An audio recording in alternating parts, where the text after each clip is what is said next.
Welcome back to another episode of Beyond Rockets. In this episode, I sit down and talk with RickyHSV, a local food blogger with over 17 years in the restaurant industry. First off, thank you so much for sitting down and talking with me, and thank you to Phil Sandoval for allowing us to use this space to record.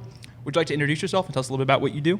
How's it going, guys? I'm RickyHSV, local food blogger. I'm a positive, people-first content creator to showcase all the wonderful food we have in and around Huntsville, and I have fun doing it.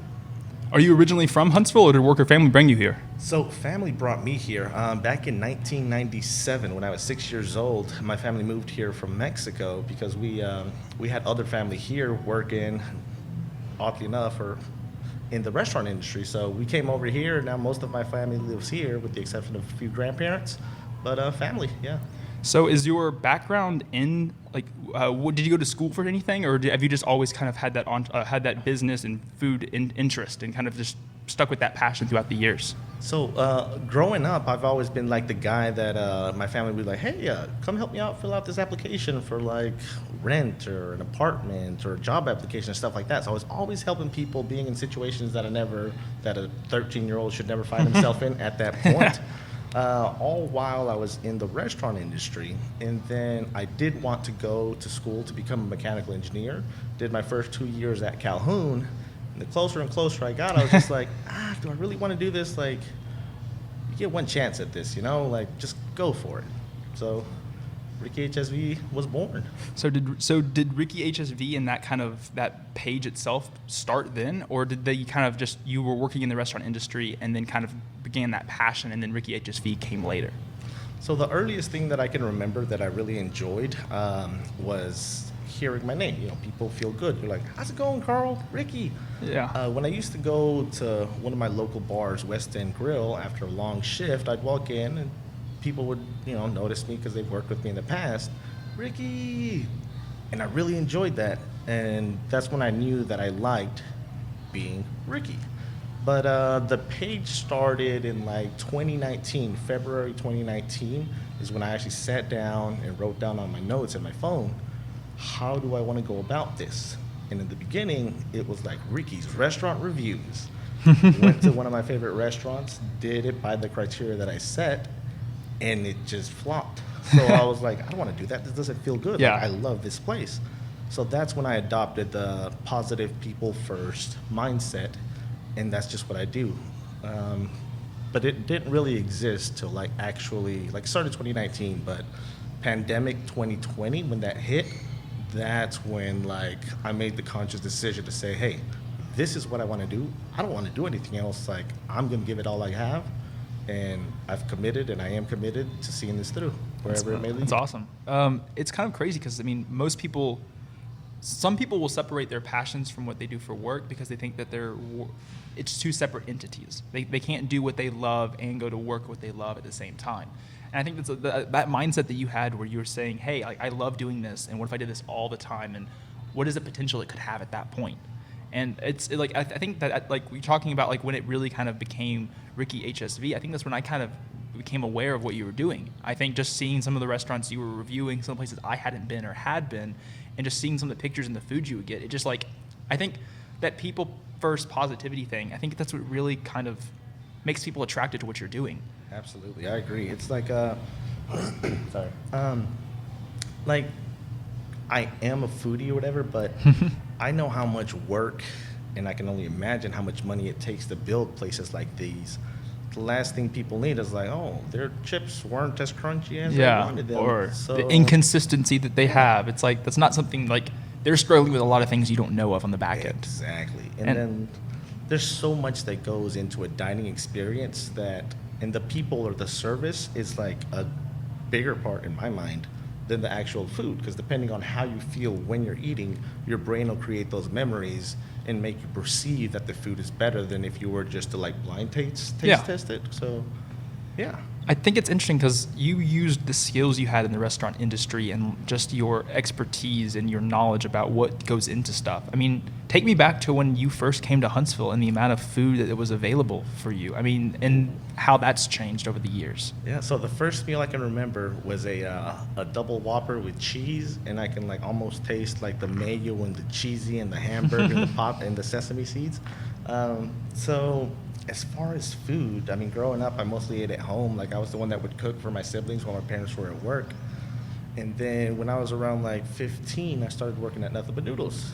And I was not like this. I was, like quiet whenever I was at my station. I'd like look at the wall. You're hoping people don't know your name at that point. Exactly. And it's just like, and I was all right. I need to do my job because like I want to make money for whatever reason. But it's like I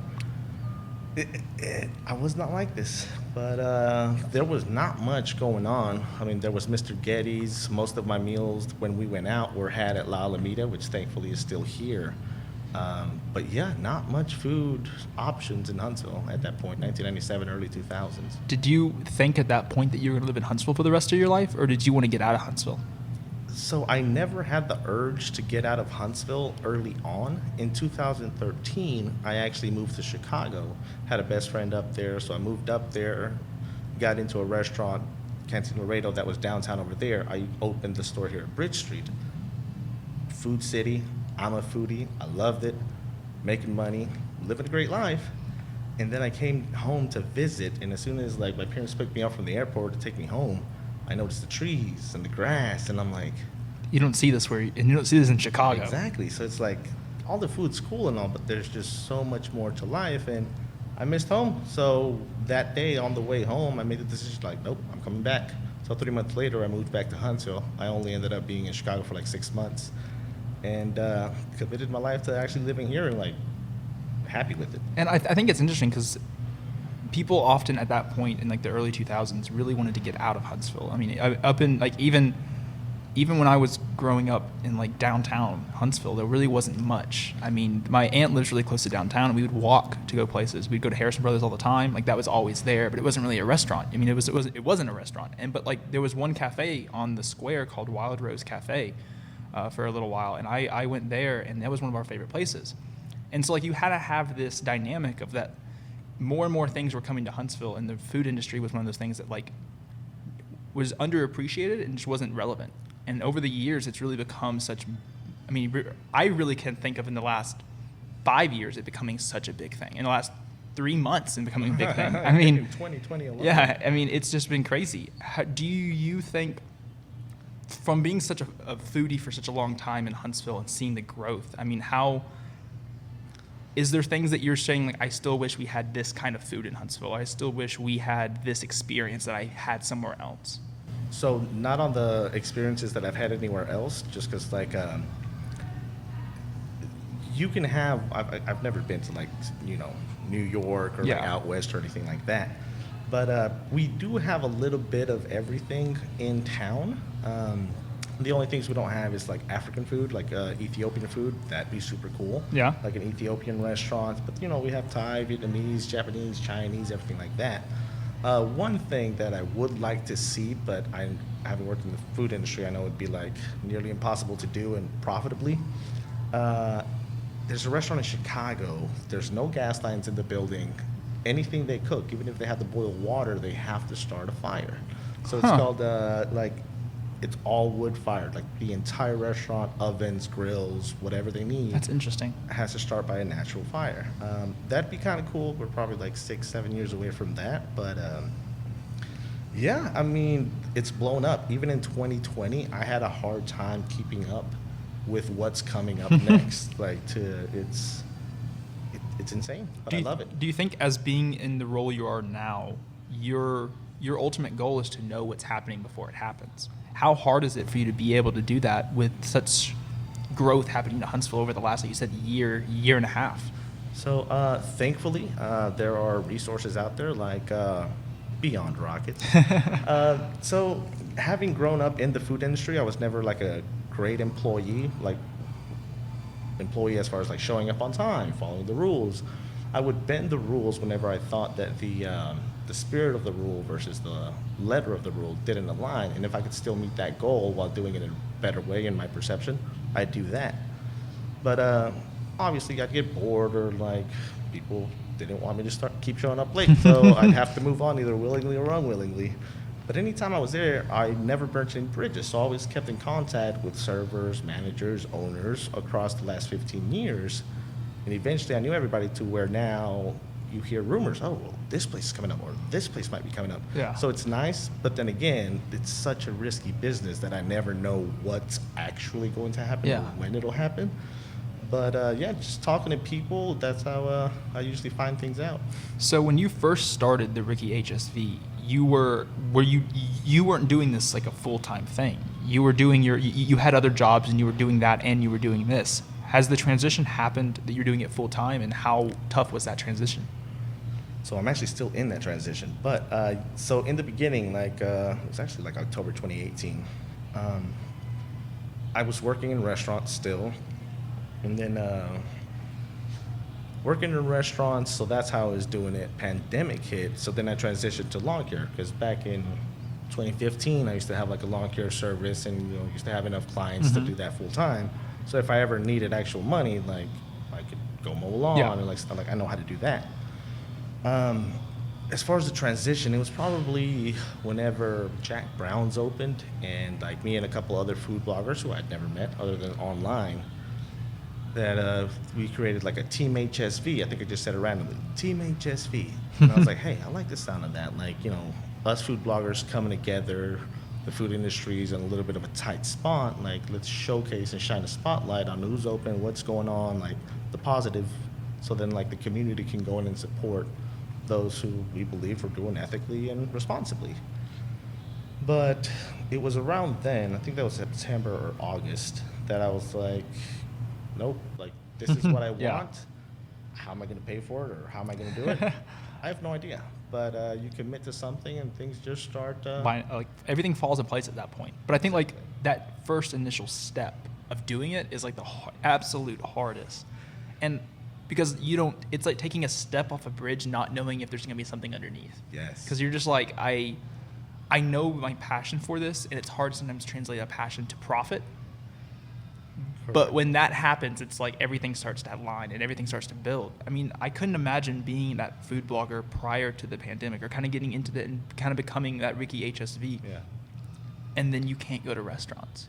I mean, how tough was that to deal with? So it's insane, because like the year before the pandemic hit and like the restaurants were shut down, nobody cared. Nobody had time to like pay attention to me and like what I had to say or stuff like that. I mean, some people, but for the most part, especially compared to now.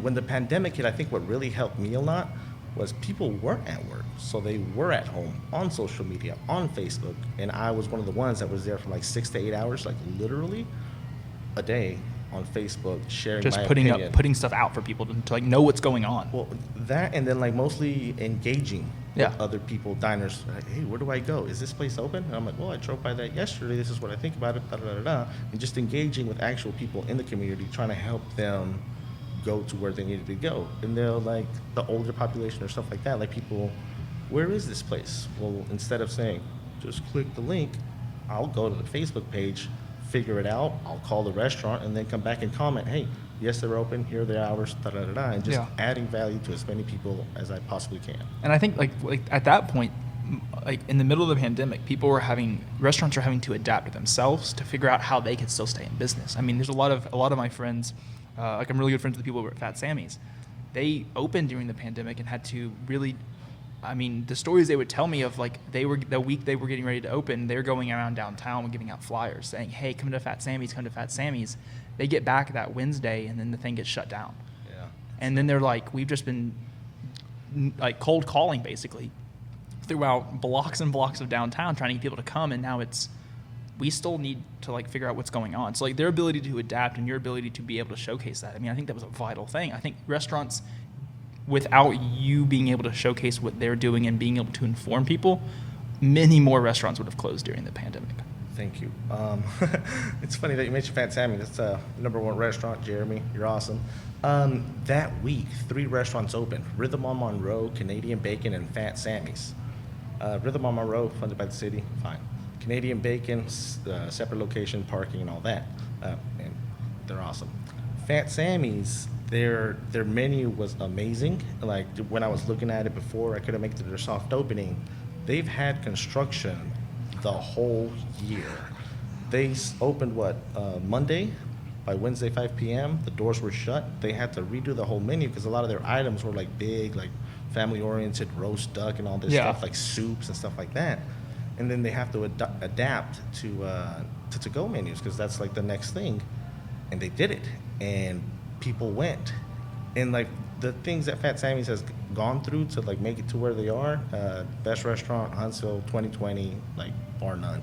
And it's like It's absolutely insane. I mean, really, like just hearing them, like, because like the way that Fat Sammy's is, they had to basically, they're not like anything else Huntsville has. Nope. And just open something never been seen before in a time where no one can actually come see it.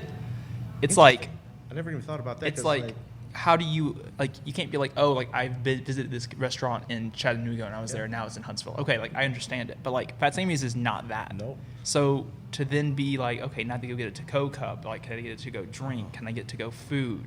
Like how does that, like it's just a weird dynamic. And now, I mean, like they've had to fight over over a year now just to kind of be around. And like yes, they have like great days, but like the construction they have now, I mean, it's a hard, like I said, the industry itself is a hard industry to be a part of. Yes. And it's that entrepreneurial mindset that you have to start this and create this. Is that a mindset that you've always had? Like you always thought you were going to do something like by yourself or start something from scratch? So there was a point, maybe like mid 2019, where I was like, 'cause like now I proudly say, hey, I wasn't a good employee. I don't like showing up on time. Sorry about that. But it's like, well, maybe there's a way that I can design a life and a path in life to where it suits my strengths. Like, okay, I have weaknesses, that's cool, but do I want to spend time making those better? Or can I just triple down, quadruple down on my strengths and add as much value as I can? And it worked. Like, yes, I'm still late. Yes, I don't get bored anymore because I'm like at 2-3 places a day now. But this keeps me going. Yeah. And it's so spontaneous. I never know what I'm going to do. And I love it because I'm adding value to people. And then when people reach out and say, hey, thank you, or like you reach out to me to be on the podcast, like I know that it's working and I know that I'm adding value because I've tripled down and made the decision to keep going on my strengths versus trying to fix the little things. So yeah, and I think it's a crazy thing because often like I love weaknesses almost more than I like a strength, because like if you're able, like I had an episode yesterday with Denisio's Closet, and he talks about being able to identify, adapt, and respond. I mean, like you're able to really, at that point, your strength becomes better because you've identified a weakness. Yes. And and you said like being able to be a place that you're able to showcase it to people that are coming to Huntsville looking at, hey, I wonder what's there. Like I'm there for the weekend. You're that Yes. tool. I mean, like the tool is needed for people to be able to expand and grow and see everything that Huntsville has to offer. I mean, there's a lot here. Has anyone throughout this journey of you creating this and being this, trying to have this vision of what you could create with RickyHSV and being able to really respond to what people are needed and needing, has anyone kind of doubted your ability, and like how did you respond to that, and how do you fight the criticism? Yeah. So whenever I started the lawn care business back in 2015, I started it out because like I lost my job or whatever. And then I just went for it. I was like, well, I have to work. I have to make money, like that mindset or whatever. So I started listening to audiobooks while I was mowing because, I mean, I had, 6-8 hours a day to listen to stuff while I was mowing, nothing to do. Self-development, business development, like mindset, all that guy, like all the, Richard Branson, Gary Vaynerchuk, Grant Cardone, and like different perspectives on how to go about it. So whenever I did receive criticism on RickyHSV, but some of the people that criticized me, they're all right by my side now. Like I already knew these things were coming because I saw them happen with the lawn care service. So I just smiled and I'm like, this is good. Like, okay, I'm receiving criticism. Like, this sounds crazy. Believe me, guys, I know it sounds crazy. Like when I say the word Netflix now, my friends are like, okay, Ricky, like we don't want to deter you from achieving your dreams, but you sound crazy. They don't say that, but I can see it. But that's good. That makes me feel good because I know that I'm going somewhere that people haven't been or don't think it's possible to get to. So because I've seen it in the lawn care and I saw it early on, whenever criticism comes towards me, I almost like it more than if everybody's saying, yes, Ricky, yes, You're Ricky. doing a great job. You're doing that. I think, like, Thank you. does the criticism itself cause you to change what you're doing, or does the criticism just allow you to keep doing what you're doing, knowing that's making people talk about it? That's an excellent question. So I do make a conscious effort to add value to as many people as possible. So even those that do criticize or like, however they choose to voice their opinion towards what I do, I do try to add value to them as well. So like, hey, Ricky, you're eating tacos. You're too close to the camera. All right, well, let's get a selfie stick. Let's widen the lens and like, let's keep doing what I'm doing, like at the core. Yeah. But let's do it in a better way that more people can watch. So I do adapt even to the criticism, but I don't take it negatively. Like I'm like, okay, this is an opportunity to improve, and then I go from there. And here we are now. What is something you know now in starting this journey of Ricky HSV that you wish you would have known when you first started this? Oh, yes. How to write. So I can talk all day, every day, but how to write properly, quickly, in a way that people understand what I'm actually trying to say, or like the mindset and stuff like that. I wish I knew how to write well, because it's just... I feel that exactly, because It's- I can talk to anybody any day of the week, every day of the week, all Yes. the time. I could sell something to the wall right now if it really wanted me to. But I will type things, and my fiance will be like, that just doesn't sound right. And I'm reading it in my head like, it sounds fantastic. Like, this is golden. Yeah. And then she's like, read it a couple more times. And then I'm like, oh, I missed this word. I missed this word. I didn't add I read it with a Y, but it has an E. Like, it's a crazy thing. And I completely agree. I wish I had that skill too. And that's a skill that for me, I'm still developing and still trying to become better at. I think that's probably one of the only like downfalls or like weaknesses that I will actually work on, because in order to fulfill my vision and like my passion to add as much value to as many people as possible, I want to clearly be able to communicate whether they're watching, listening, or reading what I have to say. So that's one that I will work on, that I am working on, so I can communicate clearly. So Yeah. keep the vision going. Being your own boss often means you have to make tough decisions. How do you approach these decisions to ensure the best possible outcome? That's one I recently ran into. Because earlier I said, like, I was always the kid or the guy who people come to, hey, Ricky, I don't know how to do this, whatever it may be. Do you know? And I see it, and no, but let me figure it out and then help them through it. Recently, with just like how everything's been going, I need to prioritize and pick which ones. So it's tough. Like, I'm talking like 2-3 weeks ago. And it's just one of those, like, remember your training. Like, why are you doing this? To add as much value to as many people as possible. And then just prioritize that way. Where can I add the most amount of value and then be there? Yeah. And I think that's kind of like tough. that niche that you pick and what you're trying, that goal you're trying to achieve. Often you'll have a lot of different things come up that are close to that, but you often I even find myself where what the vision I have for the podcast and the vision I have for everything that I'm doing, there's people that I would love to be able to share their story. Like, I think their story's incredible, but it's that fine line of like, hey, is this something that I think it fits within what I'm wanting to do? And so like, there's always that kind of that mindset you're having to really, like I said, when more and more you're getting more and more opportunities, you're also getting more and more things you're having to say no to. Yes. At the same time. I mean, there's a fine balance between the two. One of the things is like, people send me recommendations, and I want people to tag me in like everything they see, because I might miss something. I really feel bad about like people who reach out to me, like, hey, this person's doing really great, whatever.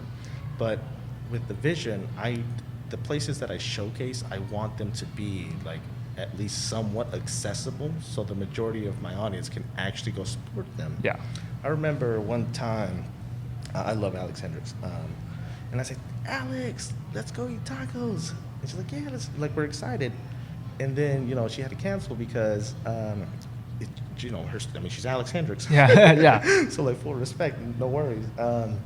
So she told me, I'm sorry, I'm really excited, but like, we'll have to schedule it at a later time. Mm-hmm. And at first I was like, oh, man. Then I was like, wait a second.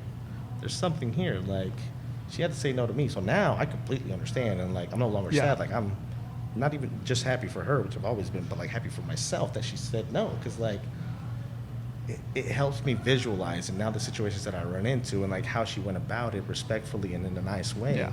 To where I can hopefully try to do the same way so I don't hurt anybody by saying no or I'll be there later. And like I think often when people will reach out to me or I'll reach out to people and like the timing doesn't work out. And I think it's never, in my case, it's often not a no. It's just let's find a better time. Yes. Because it's like, especially like when I was in school and having to go through that and try to do this, it was like, hey, like, this is not going to work out. Like, I have a test due tomorrow. I have a paper due to this day, and I had work the day before, and it's just like the timing is everything. And when you're having to balance all those different things, it gets tough. So it's never a, hey, no, I don't want to do this. It's a, hey, let's find a better time. Like, can you give me like 3 weeks and I won't have school anymore? Like, can you like? It's so I think putting yourself out there and getting the opportunities, even if you are to message me or someone's to message you and ask you for something or like even just like recommend something, and at the time you're not able to respond or give the attention you need, I think it's always like I find myself scrolling through my messages past just to see if there's things that I missed, because often it's just like things get busy. Like I see it, it pops up, I'm in the middle of doing something else, and then it gets pushed down the list. I've reached out to people, my messages show up at the top and their messages are down here, and then I said to go find it. I mean, it's funny how timing is everything. I mean, Manny over at the Goodie Vault reached out to me to be on the podcast, and then it just kind of fell. And then probably a month later, I reached out to him to be on, and I didn't realize he already asked to be on the podcast too. So like it's like that, like it's awesome. Just the like I think the timing is things don't happen just to happen. Like there's a reason and rhyme to everything. 100%. So I think being able to see that and being able to be okay with like, hey, it's not a no, it's just let's find a better time to do this. Yeah. Even if we don't know when that time will be. Yeah. And it's just like, let's pencil this on the calendar in advance, but I'll let you know when it gets closer. So speaking of calendars, or like I said, the employee thing, or like me not wanting to be on time, like I don't know, I just can't do it. I don't want to do it rather, or change that. But recently, like 2-3 months ago, I had to start writing stuff down and putting a schedule in place. Otherwise, I'd forget. Like, just things like, hey, who did I say some things to? And I'll still forget stuff, but I'm going to start using that and going back through my messages, because there are people, I imagine, that are like, hey, Ricky, let's go out to eat. I'm like, yes, let's do it. I don't know when, but we will. Yeah. Sorry, guys. But it's like, yeah, not no, but when. Yeah. Like that. What kind of advice would you give to someone who's looking at starting their own business or pursuing their passion they have? So their passion, a lot of people are like, well, this is what I want to do, but I'm not ready. I'm like, do you think I was ready? You're never going to be ready. You might as well start today. Like, there's people with like food blogging or stuff like that. Like, well, I can't take great pictures, or I can't do this. I couldn't do any of those things either. I can't even write.